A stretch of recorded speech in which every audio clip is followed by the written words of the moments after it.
is saying. Who looks for you?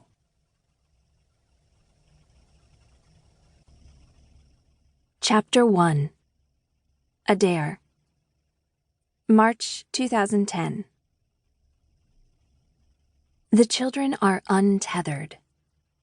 Their parents glide over the frozen surface of Prospect Park Lake, holding kite strings taut from the wind or simple magic.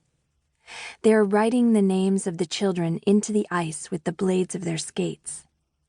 But the boys and girls, 6 in all, are drifting up into the storm, their arms outstretched. The sky awaits. A summer ago, I was sketching this scene on a bench in Prospect Park, the 3rd day of a heat wave that made descending into the subway a trip to a circle of hell. Always I like to draw out of the current season, but this, visiting winter in August, had been a deliberate diversion. A woman parked her stroller and sat beside me as her daughter took off on a scooter. We recognized each other at the same time, and when she smiled and said hello, I returned her greeting through a grimace.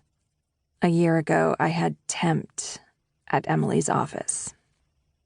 When I was introduced to her, she said, "Nice to meet you, Adair." Not Claire or Blair or, I'm sorry, what? Indeed, the whole 3 months I'd been there, she'd greeted me every morning as she passed by the front desk, where I sat waiting for the phone to ring.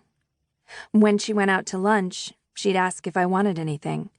I always declined, not wanting to burden her with an extra cup of coffee, though it was hard to cross the long hours of the afternoon on only the weak coffee in the office kitchen.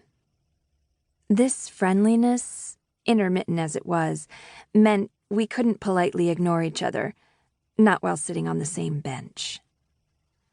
As though it were a chore on a list, Emily initiated small talk. "You know, I wasn't sure that was you for a minute. I didn't remember your hair as red. Well, reddish, I should say." She smiled. "Did you get highlights? I like it." I answered slowly, out of practice. It was Sunday afternoon, and I hadn't spoken to another person since Friday afternoon when I left work. "It's brown, really. The red only shows in the sun," I said, reaching up self-consciously to touch the ends. It was getting long again, nearly to my shoulders. The baby, Hazel, was about to turn 1, she told me. Soon she would go back to work full-time, and God, was she looking forward to it. I recalled the office with its hospital green walls and the droning meetings I transcribed, where every voice sounded like a housefly butting against a window pane. "That's great," I said. Emily laughed, and before she could continue her obligatory update, she caught sight of the sketch pad in my lap. "That's very good," she said. Her obvious surprise qualified as a backhanded compliment. "You can draw? You're an artist? The girl who answered our phones? The girl who spent an entire 8-hour workday shredding our old files?" But I was used to the amazement when my temporary coworkers saw me in a new context. It was as if they'd learned the Xerox machine had a lovely singing voice. "Really, Adair, these are fantastic. Can I—" I hesitated before handing my book to her. She studied the sketch and asked if I drew portraits of children.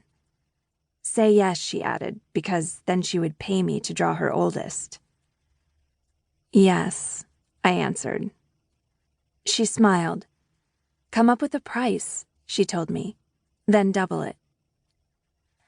I saw her only twice more, when I drew her daughter and when I delivered the final portrait, but she emailed me frequently, mostly introductions to this mom or that one, all of whom hired me.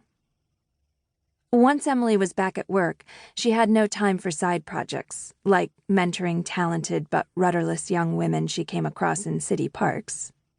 Her emails grew so brief they were the snail mail equivalent of a postcard. Great! And I chided myself for believing that she'd become a friend. But my business had gotten its start.